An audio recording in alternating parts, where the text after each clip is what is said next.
You're listening to the Corbett Report.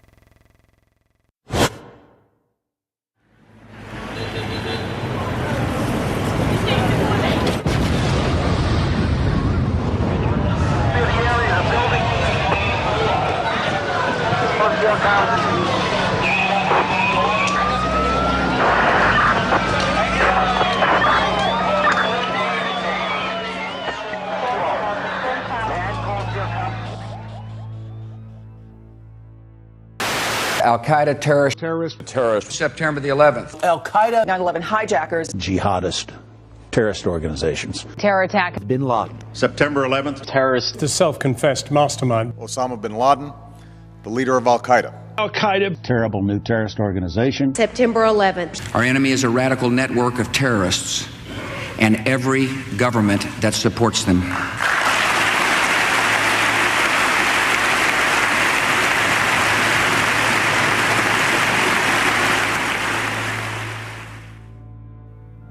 Forget for one moment everything you've been told about September 11th, 2001. Instead, let's ask ourselves one question. What was 9/11? A terrorist atrocity? An attack on America? The first salvo in a new war? A day that changed everything? The question may seem simple, but how we answer it is of vital importance. It determines how we proceed with our investigation of that day. And once you strip away the emotional rhetoric and the fear-inducing imagery, we're left with the simple truth. 9/11 was a crime. And as with any crime, there is one overriding imperative that detectives must follow to identify the perpetrators. Follow the money. This is an investigation of the 9/11 money trail.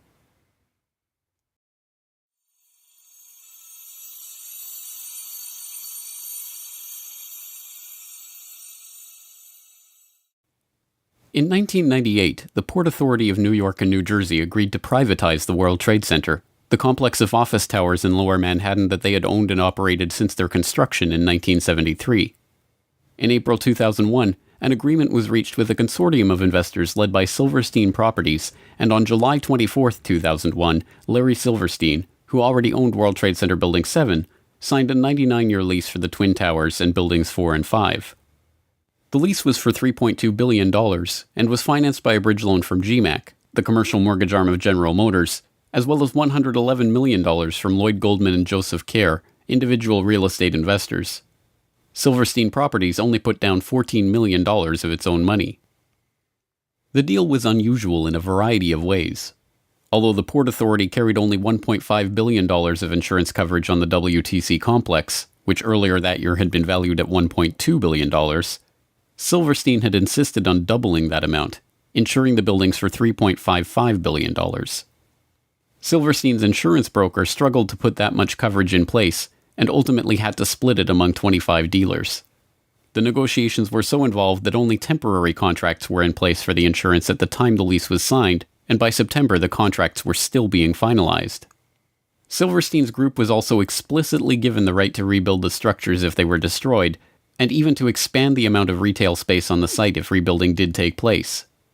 Within hours of the destruction of the Twin Towers on September 11th, Silverstein was on the phone to his lawyers, trying to determine if his insurance policies could construe the attacks as two separate insurable incidents rather than one. Silverstein spent years in the courts attempting to win $7.1 billion from his $3.55 billion insurance policy, and in 2007 walked away with $4.55 billion, the largest single insurance settlement ever. As soon as the deal was announced, Silverstein sued United and American Airlines for a further $3.5 billion for their negligence in the 9/11 attacks, a claim that was struck down by the courts but is still on appeal. Perhaps even more outrageously, in a secret deal in 2003, the Port Authority agreed to pay back 80% of their initial equity in the lease, but allowed the Silverstein Group to maintain control of the site. The deal gave Silverstein, Goldman, and Kerr $98 million of the $125 million they put down on the lease, and a further $130 million in insurance proceeds that were earmarked for the site's rebuilding. In the end, Silverstein profited from the 9/11 attacks to the tune of $4.5 billion and counting. But that's the 9/11 insurance heist you saw. There was a much deeper, more complex, and well-hidden heist that was taking place behind closed doors on September 11th, 2001, deep in the heart of the World Trade Center itself. Marsh & McLennan is a diversified risk, insurance, and professional services firm with over $13 billion in annual revenue and 57,000 employees. In September of 2001, 2,000 of those employees worked in Marsh's offices in the World Trade Center. Marsh occupied floors 93 to 100 of the North Tower, the exact area of the impact and explosion.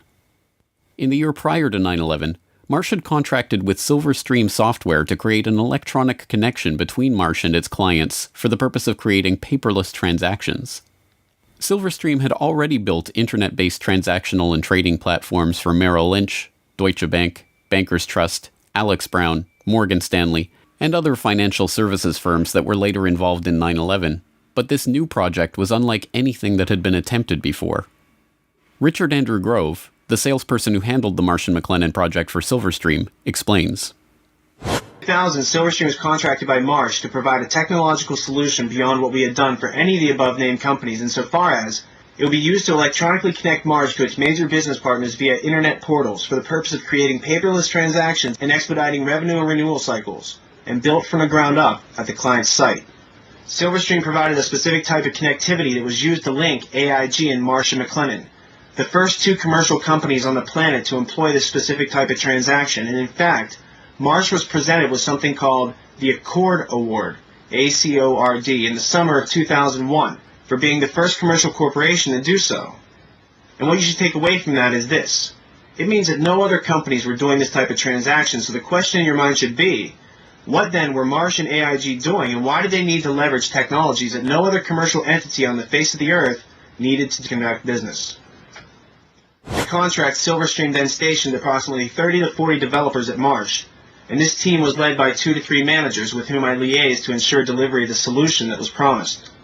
The development team worked regularly into the night, if not all night, and sometimes worked 7 days a week in order to adhere to Marsh's indicated pre-September 11th deadline. Now, while I was But it was not long before severe irregularities in the billing of the account for this project led Richard Grove into the heart of a deeper mystery about the software and about the work that he was engaged in. Fiscal anomalies with respect to the Marsh.com project when I was in a meeting on the 98th floor in October of 2000 with a gentleman named Gary Lasko. Gary was Marsh's North American Chief Information Officer, and that particular afternoon a colleague and I helped him identify about $10 million in suspicious purchase orders after I had recognized that certain vendors were deceiving Marsh and specifically appeared to be selling Marsh large quantities of hardware that were not necessary, as this was later confirmed by Gary. In the spring of 2000, I brought my concerns up to executives inside of Silverstream and I was urged to keep quiet and mind my own business. I went to an executive inside of Marsh, and he advised me to do likewise. But then, I mentioned it to a few executives at Marsh who I could trust, like Gary Lasko, and Catherine Lee, Ken Rice, Richard Bruhart, and John Olthofer, people who became likewise concerned that something untoward was going on. The concerned colleagues I just mentioned were murdered on September 11th, and the executives who expressed dismay at my concerns are alive and free today because of it. I feel it's no coincidence as the Marsh executive who urged me to drop my line of inquiry made sure that his personnel, who I just mentioned, were in the office bright and early for a global conference call before the staff meeting upon which I was to intrude. A conference call which I was informed this executive in question conducted, but attended from the safety of his Upper West Side apartment. Although in getting The global conference call with Marsh's IT staff on the morning of 9/11, a meeting that included the staff who were investigating the suspicious billing on the Silverstream deal, was confirmed in a 2006 interview with Marsh's then Chief Information Officer, Ellen Clark. Richard Grove had been asked to attend the meeting, but was stuck in traffic on the way to the towers when the attack began. His friends at Marsh were not so lucky. 294 Marsh employees, including all of the participants in the conference call in the North Tower, died that morning. Meanwhile, the Marsh executive who had scheduled the meeting, the same one who had asked Grove to drop the issue of the billing anomalies, was safe in his apartment, attending the meeting via telephone. So what was the Marsh.com project really about? Why was it so important for it to be finished before September 11th? And what kind of transactions did it enable? More importantly, what information was lost when the data center on the 95th floor of the North Tower suffered a direct hit on 9/11 and the buildings were demolished? A partial answer comes from reports that emerged in late 2001 that a German firm, Convar, had been hired to reconstruct financial data from the hard disks recovered at Ground Zero. The firm talks about this work in its promotional videos. September the 11th, 2001. The whole world is in shock following the attacks on the World Trade Center. Convar has some solutions to offer.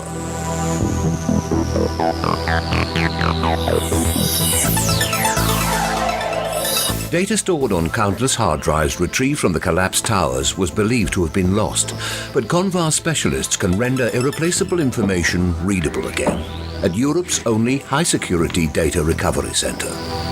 Burnt, crushed, or dirty storage media are ready to relinquish their secrets by the time we finish with them.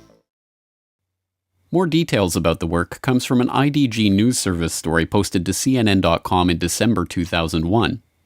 Under the headline, "Computer disk drives from WTC could yield clues," the article notes, "An unexplained surge in transactions was recorded prior to the attacks, leading to speculation that someone might have profited from previous knowledge of the terrorist plot by moving sums of money. But because the facilities of many financial companies processing the transactions were housed in New York's World Trade Center, destroyed in the blasts, it has, until now, been impossible to verify that suspicion." A Reuters article from the same time, later posted to Convar's website, offers revealing glimpses into the investigation's early results. It quotes Peter Herschel, Convar's director at the time. "The suspicion is that inside information about the attacks was used to send financial transaction commands and authorizations in the belief that amid all the chaos the criminals would have, at the very least, a good head start. Of course, it is also possible that there were perfectly legitimate reasons for the unusual rise in business volume. It could turn out that Americans went on an absolute shopping binge on that Tuesday morning. But at this point, there are many transactions that cannot be accounted for. Not only the volume, but the size of the transactions was far higher than usual for a day like that. There is a suspicion that these were possibly planned to take advantage of the chaos." It also quotes Richard Wagner, one of the company's data retrieval experts. "There is a suspicion that some people had advanced knowledge of the approximate time of the plane crashes in order to move out amounts exceeding $100 million. They thought that the records of their transactions could not be traced after the mainframes were destroyed." Was the revolutionary electronic trading link between AIG and Marsh being used to funnel money through the World Trade Center at the time of the attack? Were the attack perpetrators hoping that the destruction of Marsh's data center, on the 95th floor at the dead center of the North Tower explosion, would conceal their economic crime? One piece of corroborating evidence for the idea comes from author and researcher Michael Rupert, who reported in 2004 that immediately before the attacks began, computer systems in Deutsche Bank, one of Silverstream's other E-Link clients, had been taken over from an external location that no one in the office could identify. Within, I would guess, I'd have to go back and look at the book, but it was no more than a week after the attacks. I was being contacted by a lot of people from inside official sources who were raising a lot of questions. This one particular person was extremely credible. They absolutely convinced me they had been an employee of Deutsche Bank in the Twin Towers. And they told me very clearly that in the moments right before the attacks and during the attack, there was a 40-minute window between the time the first plane struck the World Trade Center and the second plane, that Deutsche Bank's computers in New York City had been taken over, absolutely co-opted and run. There was a massive data purge, a massive data download, and all kinds of stuff was moving. And what this person said very clearly was that no one in the Deutsche Bank offices in the towers at the time had the ability to prevent what was going on from any of their terminals. Sadly, no answer to the questions raised by these accounts is forthcoming from Convar. After the initial reporting on the investigation, which noted that the company was working with the FBI to recover and analyze the data, Convar now refuses to talk about the information they discovered. Is it true that large amounts of money were transferred illegally out of the World Trade Center on the morning of 9/11, just before the attacks? If you would look on the website, I would say yes, because that was the information from a previous release. If you would ask me today, I would need to tell you that I could not give you any additional information about that. I'm really sorry. At the time of 9/11, Marsh's chief of risk management was Paul Bremer, the former managing director of Kissinger and Associates who went on to oversee the U.S. occupation of Iraq. On the morning of 9/11, he was not in his office at Marsh & McLennan, but at NBC's TV studio, where he was delivering the official story of the attack. It's Paul Bremer. I want to make sure I'm getting your name right because I'm just meeting you just at this moment. You're a terrorism expert, counterterrorism. I hope, and can talk to us a little bit about who could. I mean, there are a limited number of groups who could be responsible for something of this magnitude. Yes, this is a very well planned, very well coordinated attack, which suggests it's very well organized centrally. And there are only 3 or 4 candidates in the world, really, who could have conducted this attack. Bin Laden comes to mind right away, Mr. Bremer. Indeed, he certainly does. Bin Laden was involved in the first attack on the World Trade Center, which had as its intention doing exactly what happened here, which was to collapse both towers. He certainly has to be a prime suspect. But there are others in the Middle East, and there are at least 2 states, Iran and Iraq, which should at least remain on the list of potential suspects. What kind of... I don't recall anything like this. Pearl Harbor happened a month before I was born, and I hear my parents talk about that as a seminal event in their lives all the time. I am not aware of anything like this in the United States before. Americans are now, I think it's fair to say, really scared. Should we be? This is a day that will change our lives, isn't it? It is a day that will change our lives. It's a day when the war that the terrorists declared on the United States, and after all, they did declare war on us, has been brought home to the United States in a much more dramatic way than we've seen before. So it will change our lives.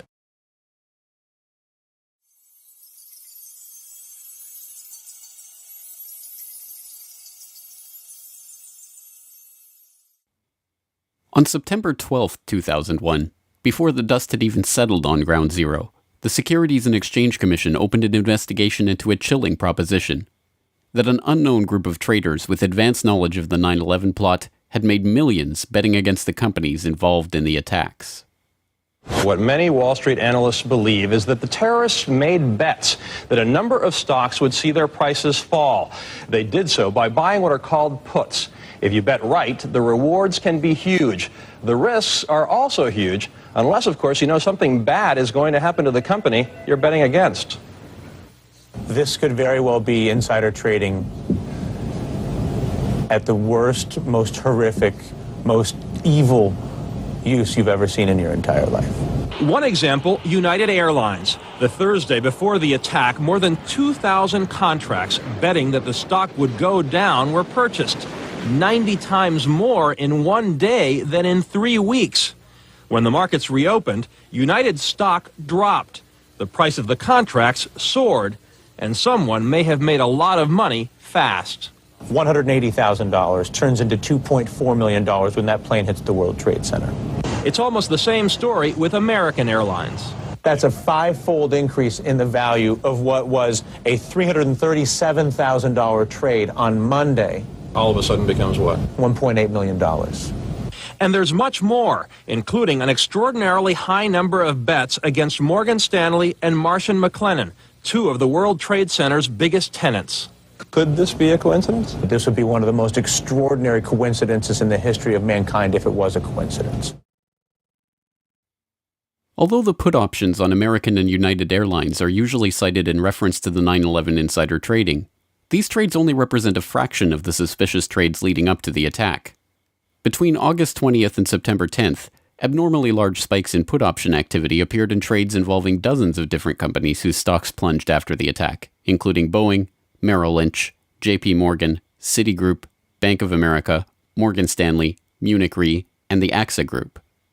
Traders weren't just betting against the companies whose stocks dove after 9/11, however. There was also a 6-fold increase in call options on the stock of defense contractor Raytheon on the day before 9/11. The options allowed the traders to buy Raytheon stock at $25. within a week of the attack, as the American military began deploying the Raytheon-supplied Tomahawk missiles they would eventually use in the invasion of Afghanistan, the company's share price had shot up 37% to over $34. The SEC weren't the only ones interested in this particular 9/11 money trail either. Investigations into potential insider trading before the attacks were opened by authorities around the globe, from Belgium to France to Germany to Switzerland to Japan. It wasn't long before this global financial manhunt started yielding clues on the trail of the terror traders. On September 17th, Italian Foreign Minister Antonio Martino, addressing Italian Consob's own investigation into potential 9/11 trading, said, "I think there are terrorist states and organizations behind speculation on the international markets." By September 24th, the Belgian finance minister was confident enough to publicly announce Belgium's strong suspicions that British markets may have been used for transactions. The president of Germany's central bank was the most adamant. "What we found makes us sure that people connected to the terrorists must have been trying to profit from this tragedy." These foreign leaders were not alone in their conviction that insider trading had taken place. University of Chicago finance professor George Constantinides, Columbia University law professor John Coffey, Duke University law professor James Cox, and other academics, as well as well-known options traders like John Najarian, all expressed their belief that investors had traded on advanced knowledge of the attacks. The scale of the SEC investigation was unprecedented, examining over 9.5 million securities transactions, including stocks and options in 103 different companies trading in 7 markets, 32 exchange-traded funds, and stock indices. The probe drew on the assistance of the legal and compliance staff of the 20 largest trading firms and the regulatory authorities in 10 foreign governments. The Commission coordinated its investigation with the FBI, the Department of Justice, and the Department of the Treasury. The results of this investigation? We have not developed any evidence suggesting that those who had advanced knowledge of the September 11th attacks traded on the basis of that information. Although this sounds like the investigation did not find evidence of insider trading, a second look reveals the trick. They are not saying that there was no insider trading, only that there is no evidence that those who had advanced knowledge of the September 11th attacks participated in such trading. But this begs the question, who had that advanced knowledge, and how did the SEC determine this? The 9/11 Commission report begs the question even more blatantly in their treatment of the anomalous put option activity on United Airlines stock on September 6th. 95% of the puts were placed by a single US-based institutional investor with no conceivable ties to Al-Qaeda. Again, it is taken as a foregone conclusion that a lack of ties to Al-Qaeda means there could not have been advanced knowledge of the attack, even if the evidence shows that insider trading took place. To be sure, insider trading almost certainly did take place in the weeks before 9/11.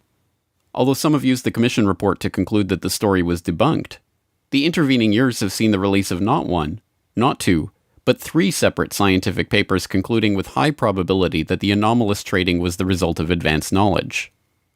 In Unusual Option Market Activity in the Terrorist Attacks of September 11, 2001, University of Chicago professor Alan Potishman concluded, "Examination of the option trading leading up to September 11th reveals that there was an unusually high level of put buying.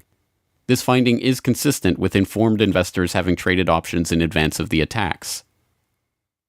In Detecting Abnormal Trading Activities in Option Markets, researchers at the University of Zurich used econometric methods to confirm unusual put option activity on the stocks of key airlines, banks, and reinsurers in the weeks prior to 9/11. And in Was There Abnormal Trading in the S&P 500 Index Options Prior to the September 11th Attacks, a team of researchers concluded that abnormal activity in the S&P Index Options market around the time of the attack is consistent with insiders anticipating the 9/11 attacks. The only question, then, is who was profiting from these trades, and why was no one ever indicted for their participation in them? One lead is pursued by researcher and author Kevin Ryan. In Evidence for Informed Trading on the Attacks of September 11th, he examines an FBI briefing document from 2003 that was declassified in 2009. It describes the results of FBI investigations into 2 of the pre-9/11 trades that the Bureau had identified as suspicious, including the purchase of 56,000 shares of Stratisec in the days prior to 9/11.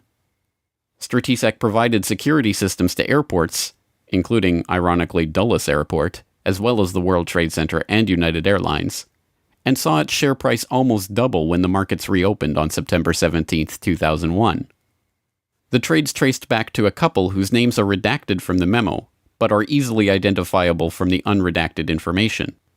Mr. and Mrs. Wirt D. Walker III, a distant relative of the Bush family and business partner of Marvin Bush, the president's brother.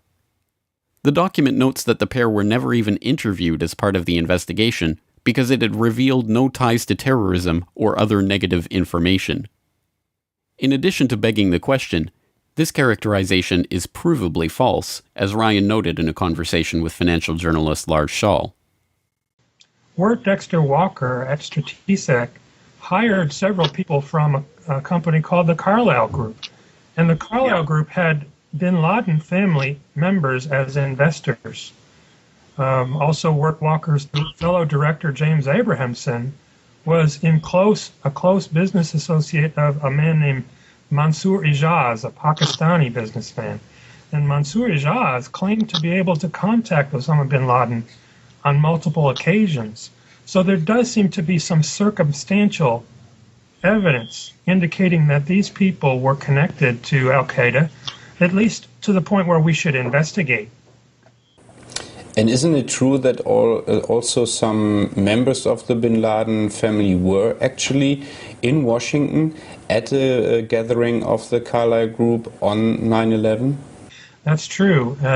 The Carlyle Group had a meeting at the Ritz-Carlton Hotel in Washington on September 11th, and present there were former President George H.W. Bush, James Baker, and the brother of Osama bin Laden.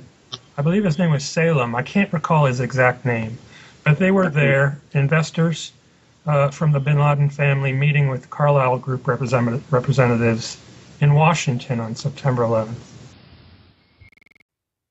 Was this why the FBI thought better of questioning Walker over his highly profitable purchase of Stratesec shares right before 9/11? The CIA figures prominently in another line of investigation. One suspicious United Airlines put option purchase that was investigated by the FBI involved a 2,500 contract order for puts in the days before 9/11. Instead of processing the purchase through United Airlines Home Exchange, the Chicago Board of Options Exchange, the order was split into 500 contract chunks and run through 5 different options exchanges simultaneously.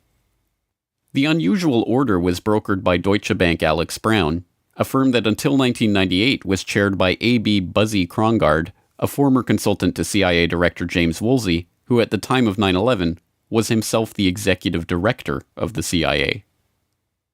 So right after the attacks of 9/11, the name Buzzy Krongard surfaced, and it was instant research that revealed that Buzzy Krongard had been allegedly recruited by CIA Director George Tenet to become the executive director at CIA, which is the number 3 position right before the attacks. And Alex Brown was one of the then a subsidiary of Deutsche Bank. Was one of the primary instruments or vehicles that handled all of these criminal trades by people who obviously knew that the attacks were going to take place where, how, and involving specific airlines. Perhaps the most frank admission of insider trading is notable for 3 things. It was recorded on video, it has never been investigated by any agency or law enforcement official, and it was made by former CIA agent and frequent foreign policy commentator Robert Baer, the real-life inspiration for the character portrayed by George Clooney in Syriana. Talking to citizen journalists after a speaking event in Los Angeles in 2008, Baer was recorded on video making a startling assertion about 9/11 insider trading. And then the last thing, I believe it was his National Reconnaissance Office was running a drill, a plane crashed into their building, and you know they're staffed by DOD and CIA. I know the guy that went into his broker in San Diego and said, "Cash me out, it's going down tomorrow." Really? Yeah. That tells us something. What? That tells us something. Well, his brother worked in the White House. This truly remarkable statement bears further scrutiny. If Baer is to be believed, a former CIA agent has first-hand knowledge that a White House insider had foreknowledge of the attacks, And to this day, not only has Baer never revealed the identity of this person, but no one has questioned him about his statement or even attempted to pursue this lead. So how is it possible that the SEC overlooked, ignored, or simply chose not to pursue such leads in their investigation? The only possible answer, of course, is that the investigation was deliberately steered away from such persons of interest and any connections that would lead back to foreknowledge by government agencies, federal agents, or their associates in the business world. Unfortunately, we will likely never see documentary evidence of that from the Commission itself. One researcher requesting access under the Freedom of Information Act to the documentary evidence that the 9/11 Commission used to conclude that there had been no insider trading received a response that stated that the potentially responsive records have been destroyed. Instead, we are left with sources that refuse to be identified, saying that CBOE records of pre-9/11 options trading have been destroyed, and second-hand accounts of traders who had heard talk of an event in advance of 9/11. In a roundabout way, perhaps the 9/11 Commission reveals more than it lets on when it tries to dismiss key insider trades with the pithy observation that the traders had no conceivable ties to Al-Qaeda. If those with foreknowledge of the attacks weren't connected to Al-Qaeda, what does that say about the identity of the real 9/11 perpetrators? ABC News has now learned that the Chicago Board of Options Exchange launched their investigation into the unusual trading last week. That may have given them enough time to stop anyone from profiting from death here in the U.S. It may also give investigators, Peter, a hot trail that might lead them to the terrorists. Thanks very much. As a reminder of the complications here, though, the Secretary of the Treasury said today of this investigation, you've got to go through 10 veils before you get to the real source. Yep. Thanks, Antonio.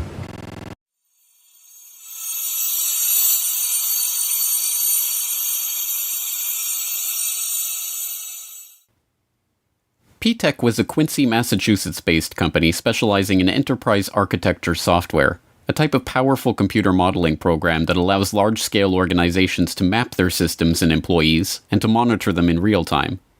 The person running this software has a god's eye view of processes, personnel, and transactions, and even the ability to use this data to foresee problems before they happen and to intervene to stop them from happening. As a senior consultant working on risk management for JP Morgan at the time of 9/11, Indira Singh was looking for exactly this type of software to implement the bank's next-generation risk blueprint. In her search for the ultimate risk management software, P-Tech's name was floated as the best candidate for the task. I had a good life. I did risk at JP Morgan Chase. Just to take a break from all the heavy stuff, what I do was to devise a way to monitor everything going on in a very large company to stop big problems from happening. There's that little cloud there and my very bizarre picture of how I think about this problem. I am a person who was merging two disciplines, risk management and something called enterprise architecture, which is fairly esoteric, but at the end of the day, we seek to prevent large problems from happening anywhere in a large global enterprise. At JP Morgan, I was working on the next generation risk blueprint, which is all about how to prevent these things from happening. Bad business practice such as money laundering, road trading, and massive computer failures, anything you could imagine would go wrong. I had a lot of leeway consulting as a senior risk architect to think out of the box and actually get my ideas implemented. I was funded out of a strategic fund. I reported to the directors, and I was pretty happy. JP Morgan thought very highly of me, and they were thinking of funding, in conjunction with my project in DC, the next generation risk software. What I needed to do, what I did, was a really smart piece of software. Really, really smart. Its job would be to think about all the information, and this is where you may connect a dot. The job of this software would be to think about all the information that represented what was going on in the enterprise at any given time as bank business was being transacted worldwide. For example, it would be a surveillance software that would look for trading patterns that indicated someone was up to no good, and then do something about it. Send a message somewhere, send the transaction information somewhere, perhaps shut their system down, perhaps shut another system down, perhaps start something else up elsewhere. This kind of capability is very, very essential in today's world. However, this kind of software is not found in Microsoft or not even in IBM. A small group of very esoteric software companies make this kind of enterprise software, and it is very pricey. So you can't afford to pick wrong. And I asked all my colleagues who are industry gurus what would they recommend for this. My buddies recommended P-TECH. Indeed, it's not difficult to see why P-TECH came so highly recommended. Given the nature of this sensitive risk management work, only a company with experience delivering software to large-scale organizations with secrets to protect would fit the bill, and in this regard P-TECH did not disappoint.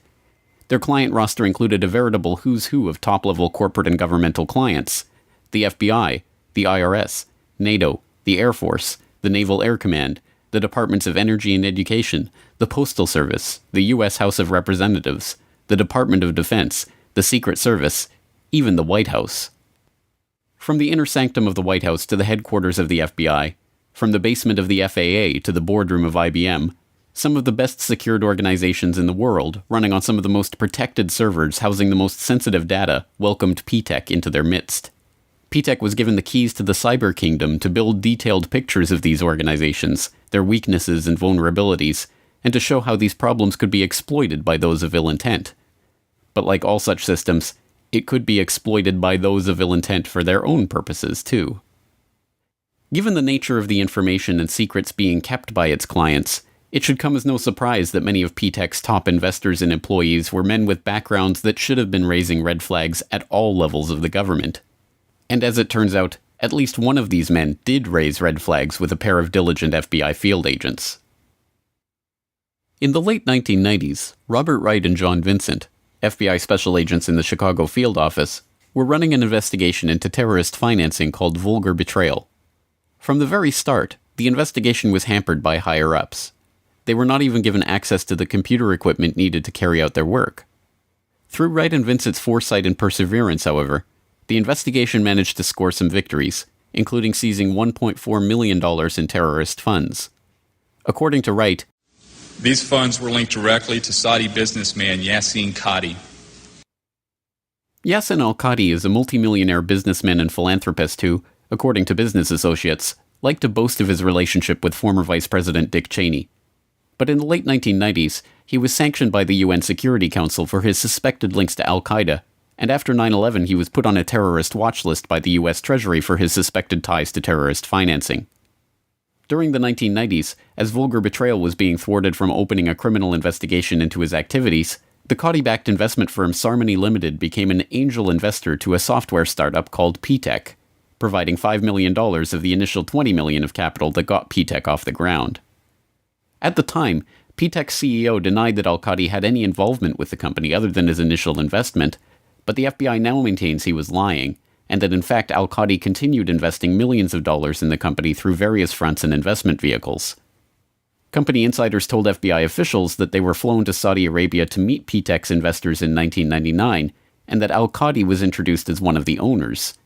It has also been reported that Hussein Ibrahim, P-TECH's chief scientist, was al-Qadi's representative at P-TECH, and al-Qadi's lawyers have admitted that al-Qadi's representatives may have continued to sit on P-TECH's board even after 9/11. Ibrahim himself was a former president of BMI, a New Jersey-based real estate investment firm that was also one of the initial investors in P-TECH and provided financing for P-TECH's founding loan. P-TECH leased office space and computer equipment from BMI, and BMI shared office space in New Jersey with Qadi International, owned and operated by none other than Yassin al-Qadi. In 2003, counterterrorism czar Richard Clarke said, BMI held itself out publicly as a financial services provider for Muslims in the United States. Its investor list suggests the possibility this facade was just a cover to conceal terrorist support. Suhail Lahir was P-TECH's chief architect. When he wasn't writing the software that would provide P-TECH with detailed operational blueprints of the most sensitive agencies in the US government, he was writing articles in praise of Islamic holy war. He was also fond of quoting Abdullah Azzam, Osama bin Laden's mentor and the head of Maktab al-Khidmat, which was the precursor to al-Qaeda. That such an unlikely cast of characters were given access to some of the most sensitive agencies in the US federal government is startling enough. That they were operating software that allowed them to map, analyze, and access every process and operation within these agencies for the purpose of finding systemic weak points is equally startling.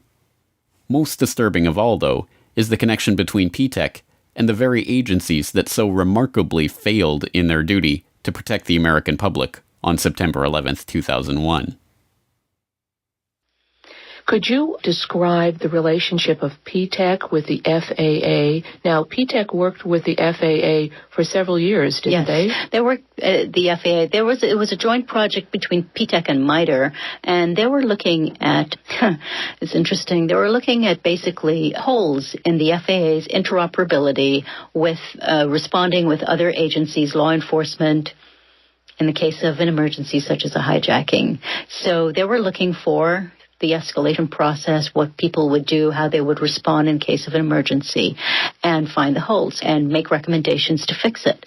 Now, if anyone was in a position to understand where the holes were, P-TECH was, and that's exactly the point. And if anybody was in a position to write software to take advantage of those holes, it would have been P-TECH.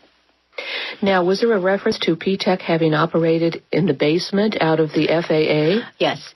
Now, typically, because the scope of such projects are so overarching and wide-ranging, when you are doing an enterprise architecture project, you pretty much have access to how anything in the organization is being done, where it's being done, on what systems, what the information is, and you pretty much have carte blanche. And if it's a major project that spans several years, the team that comes in has literally access to almost anything that they want because you're operating on a blueprint level, on a massive scale. So, yes, they were everywhere, and I was told that they were in places that required clearances.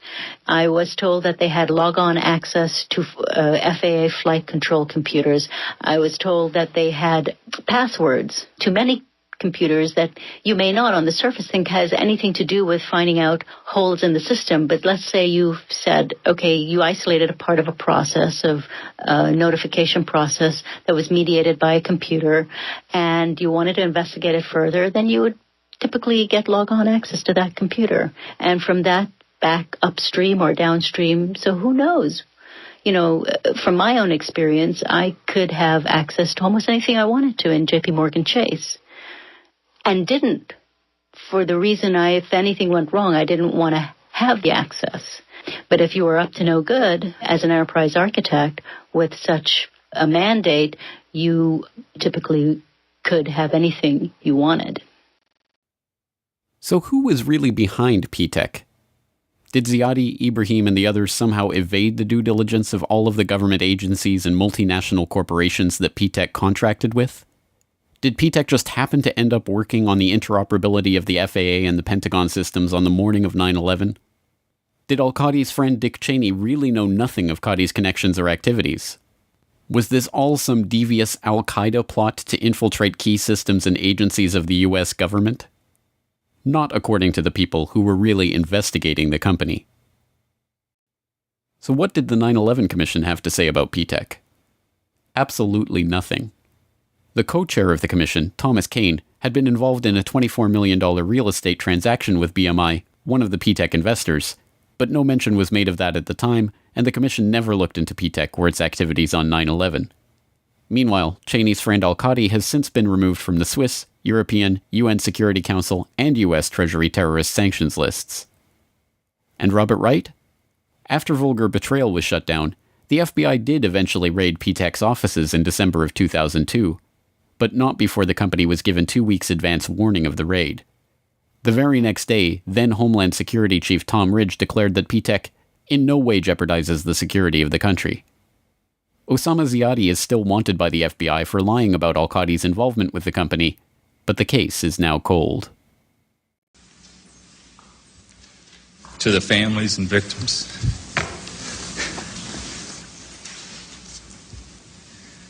of September 11th, on behalf of John Vincent, Barry Carmody, and myself, we're sorry.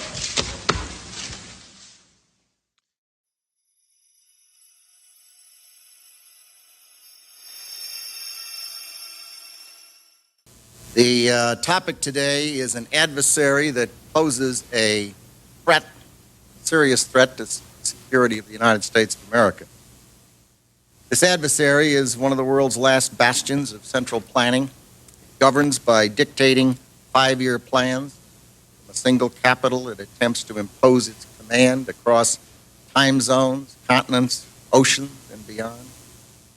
With brutal consistency, it stifles free thought and crushes new ideas.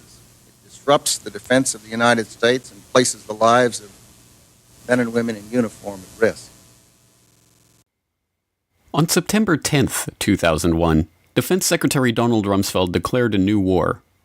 Not a war on a shadowy terrorist organization in Afghanistan, or even a war on terror itself, but a war on the Pentagon.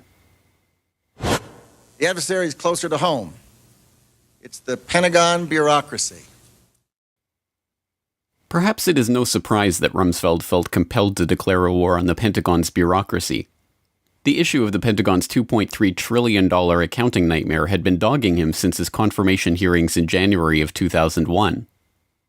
Although Rumsfeld was interested in pushing forward a modernization of the military that was projected to cost an additional $50 billion in funding, that agenda was politically impossible in the face of the Department of Defense's monumental budget problem.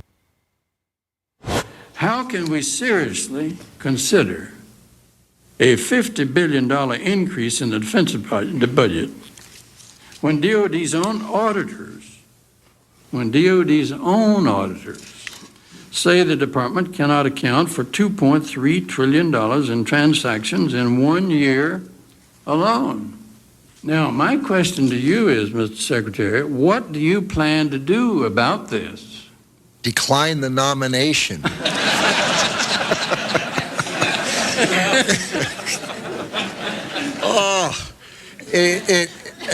Senator, I have heard... I don't want to see you do that. We'll stand adjourned in that case.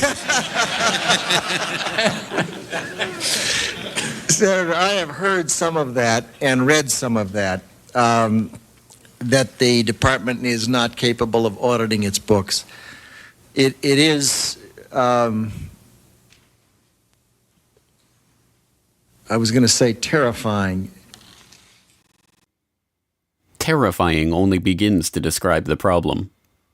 The Department of Defense's own Inspector General report for fiscal year 1999 noted that the Defense Finance and Accounting Service had processed $7.6 trillion of department-level accounting entries in that year. Of that amount, only $3.5 trillion could be properly accounted for. $2.3 trillion in transactions were fudged to make entries balance, run through without proper documentation, or made up entirely. The Inspector General's office did not even examine the other $1.8 trillion in transactions because they did not have adequate time or staff to review them. In 2002, one DFAS accountant blew the whistle on the problem and the cover-up that was underway to stop investigators from finding out where the money went. According to some estimates, we cannot track $2.3 trillion in transactions. $2.3 trillion with a T. That's $8,000 for every man, woman, and child in America. To understand how the Pentagon can lose track of trillions, consider the case of one military accountant who tried to find out what happened to a mere $300 million. We know it's gone, but we don't know what they spent it on. Jim Minery, a former Marine turned whistleblower, is risking his job by speaking out for the first time about the millions he noticed were missing from one defense agency's balance sheets. Minery tried to follow the money trail, even crisscrossing the country looking for records. The director looked at me and he says, "Why do you care about this stuff?" It took me aback, you know. My supervisor asked me why I care about doing a good job. He was reassigned and says officials then covered up the problem by just writing it off. As controller of the Pentagon from 2001 to 2004, Dov Zakheim was the man tasked with solving this problem. There are all kinds of long-standing rules and regulations about what you can do and what you can't do. I know Dr. Zakheim's been trying to hire CPAs because the financial systems of the department are so snarled up that we can't account for some $2.6 trillion in transactions that exist, if that's believable. And yet we're told that we can't hire CPAs to help untangle it in many respects. Mr. Secretary, the first time and the last time that Dov Zakheim and I broke bread together, he told me you'd have a handle on that 2.6 trillion by now, but we'll discuss that a little. We've got a handle, it's just a little hot. From 1987 to 2001, Zakheim headed SPC International, a subsidiary of System Planning Corporation, a defense contractor providing air warfare, cybersecurity, and advanced military electronics to the Department of Defense and DARPA. SPC's radar physics laboratory developed a remote control system for airborne vehicles that they were marketing to the Pentagon prior to 9/11. Zakheim was also a participant in drafting Rebuilding America's Defenses, a document that called for a sweeping transformation of the U.S. military, including the implementation of the $50 billion missile defense program and increased use of specialized military technologies. The paper even noted how advanced forms of biological warfare that can target specific genotypes may transform biological warfare from the realm of terror to a politically useful tool. Rebuilding America's Defenses was a white paper produced by the Project for the New American Century, a group founded in 1997 with the goal of projecting American global dominance into the 21st century. Joining Zakheim in the group were a host of other neocons who ended up populating the Bush administration, including Dick Cheney, Paul Wolfowitz, Richard Pearl, Jeb Bush, and Donald Rumsfeld. In their September 2000 document, the group lamented that their plan for transforming the military was not likely unless a defining event took place, one that would galvanize public opinion. The process of transformation, even if it brings revolutionary change, is likely to be a long one, absent some catastrophic and catalyzing event, like a new Pearl Harbor.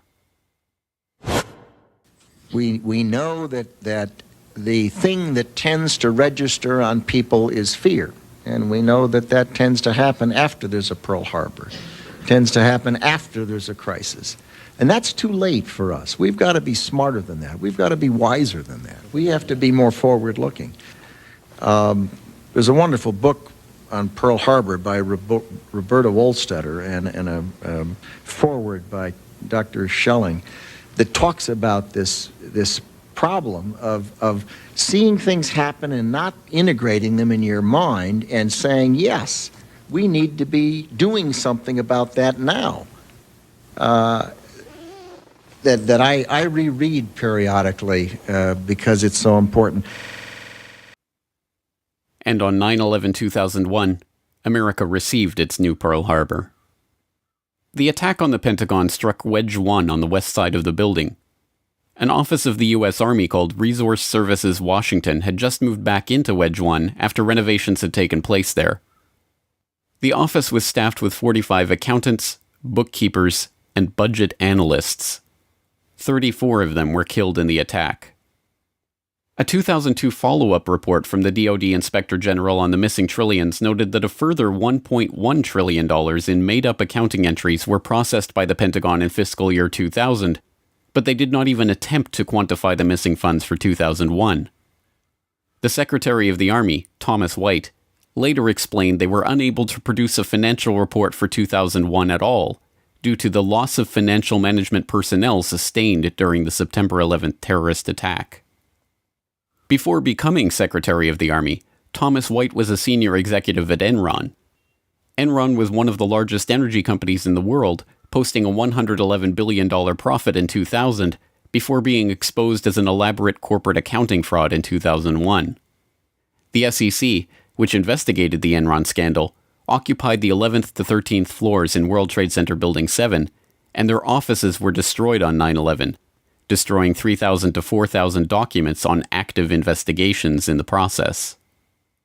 Perhaps unsurprisingly, Rumsfeld's war on the Pentagon's bureaucracy did not yield the results he promised. By 2013, the unaccountable money in the Pentagon's coffers had reached $8.5 trillion. The latest scandal to hit Washington comes from a report revealing the Pentagon misplaced $8.5 trillion. Military leaders have also been found ordering subordinates to doctor books to hide the missing money. This is the conclusion of a special report by Reuters. One former Pentagon employee, Linda Woodford, said she spent 15 years there falsifying financial records. Woodford had a job checking Navy accounting records against figures supplied by the Treasury Department. She said money was missing from the report every month. And national security expert Steve Miles is here with me to help us crunch these numbers. $8.5 trillion unaccounted for. It's a lot of money. This is the kind of thing that you would think would bring Capitol Hill to a screeching halt. There'd be hearings kind of almost daily. You'd have various committees looking into it. None of that. It just leads to massive waste, and there can be all sorts of fraud that you don't know about. Just one example, when the Inspector General looked at Iraq, which was, a lot of money, but in the grand scheme, just a portion of the money the U.S. spends. What they found was about $50 billion of the money the U.S. spent there was wasted. And about $6 billion was completely lost. They had no idea where it went. It was completely unaccounted for. But put that in perspective, that's about this amount of money that other countries would spend on their defense in a year total. And that's just the loose pocket change that we lost in the couch. One thing I found very interesting in this report is that the Pentagon apparently uses a standard operating procedure to enter false numbers or so-called plugs to cover lost or missing information in their accounting in order to submit a balanced budget to the Treasury. So they can write in everything. That's probably the most shocking part of this, is that they get to the end of the day and they say, oh, there's money missing. What do we do? Well, we'll just put a number in there that says it's there and we'll sort it out later. I mean, again, this is the type of operating practice that if you did it in your own business, if you tried to do it with your own taxes for the government, they'd haul you off to jail. But then, given that the trillions have never been accounted for, and given that American defense spending soared to record levels after the attack, perhaps Rumsfeld's war on the Pentagon, the one he announced on September 10th, was successful after all. And perhaps September 11th was the key battle in that war. Some might ask, how in the world could the Secretary of Defense attack the Pentagon in front of its people? To them I reply, I have no desire to attack the Pentagon. I want to liberate it.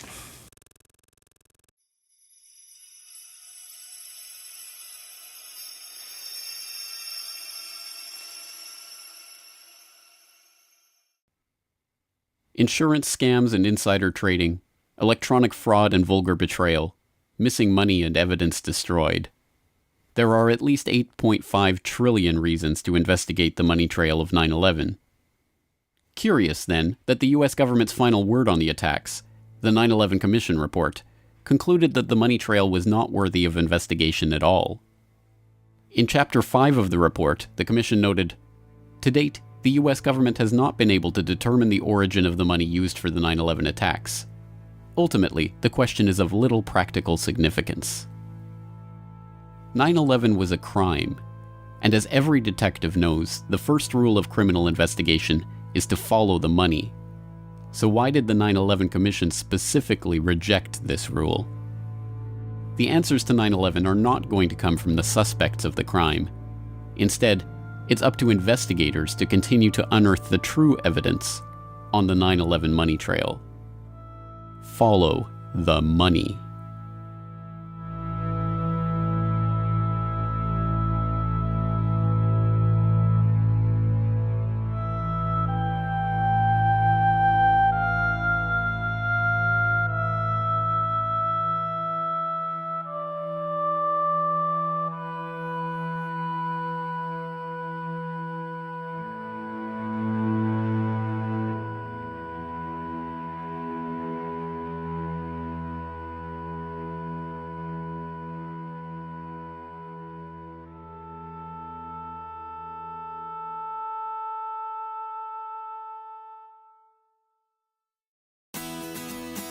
The Corbett Report is brought to you by the Corbett Report subscriber, a weekly newsletter featuring James Corbett's International Forecaster editorial, recommended reading and viewing, discounts on Corbett Report DVDs, and once a month, a subscriber-only video. Sign up today to start receiving your copy at corbettreport.com/support.